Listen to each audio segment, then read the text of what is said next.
ఇక మాజీ సీఎం జగన్ పై మాజీ మంత్రి డొక్కా మాణిక్య వరప్రసాద్ ఫైర్ అయ్యారు.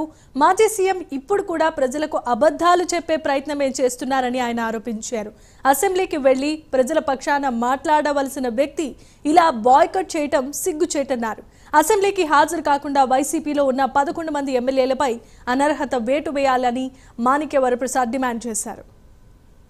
ఎంత జుగుప్సాకరం అంటే ఒక ఎలక్టెడ్ ఎమ్మెల్యే, మాజీ ముఖ్యమంత్రి, ప్రతిపక్ష నాయకుడు అసెంబ్లీని బాయ్కాట్ చేసి, ప్రజాస్వామ్య దేవాలయమైన అసెంబ్లీని బాయ్కాట్ చేసి, నేను దేవాలయంలోకి రాను, నేను దెయ్యాల కొంపలో నుంచి మాట్లాడతాను, మీరందరూ వినండి అని ఒక రామ్ గోపాల్ వర్మ దెయ్యాల సినిమా చూపిస్తూ ఉన్నాడు. అసెంబ్లీని గౌరవంగా చూడకపోతే సమాజానికి ఏం గౌరవం వెళ్తుంది? రాజ్యాంగం నువ్వు ఎట్లా గౌరవించినట్టు, చట్టాన్ని నువ్వు ఎలా గౌరవించినట్టు, ప్రజాస్వామ్యానికి నువ్వు ఏం విలువిస్తున్నట్టు? నేను అప్పులు చేశాను, నేను చేసిన వాటి వాస్తవే, మీరు కూడా అప్పులు చేయండి. ఇదే ఒక ప్రతిపక్ష నాయకుడిగా నువ్వు ఇచ్చే సందేశం?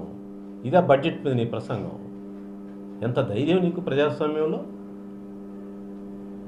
దీన్ని తీవ్రంగా ఖండిస్తూ